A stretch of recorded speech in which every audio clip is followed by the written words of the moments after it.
Շուշիի առանձնակի գումարտակի հրամանատար Ժիրայր Սեֆիլյանն այսօր իր պաշտպանի միջոցով կոչ է հղել։ Սիրելի ժողովուրդ, մեզ հաջողվելու է հեռացնել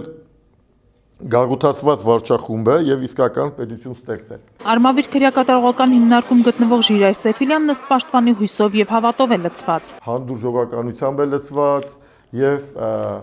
որևէ ձևով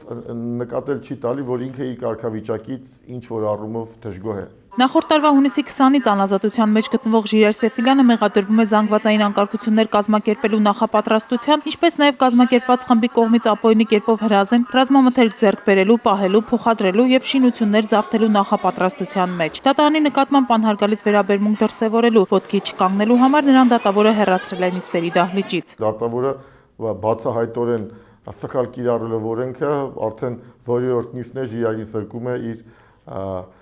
դատաքննությանը ներկա գտնվելու։ Պաշտպանը հուլիսի 31-ին դիմել էր Սերժ Սարգսյանին պահանջելով դադարեցնել Տաթևիկ Գրիգորյանի լիազորությունները։ Թյուր ըմբռնումից խուսափելու համար, որ սա բացառապես իմ դիմումն է, Հանրապետության նախագահին սա Ժիրայր Սեֆիլյանի հետ որևէ կապ չունի, սա փաստաբան Տիգրան Հայրապետյանի դիմումն է, սա Արդարադատության իրականացման հետ գործնականում շփվող իրավաբան Տիգրան Հայրապետյանի դիմումն է եւ Ժիրայր Սեֆիլյանի հետ որևէ կապ չունի։ Անգամ ես այս արանքում չեմ էլ հասցրել Ժիրայր Սեֆիլյանին չեմ հանդիպել, չեմ քննարկել նրա հետ։ Դեռևս որևէ պատասխան պաշտպանը չի ստացել ոչ միայն նախագահականից, այլ նաև Արդարադատության խորհրդից։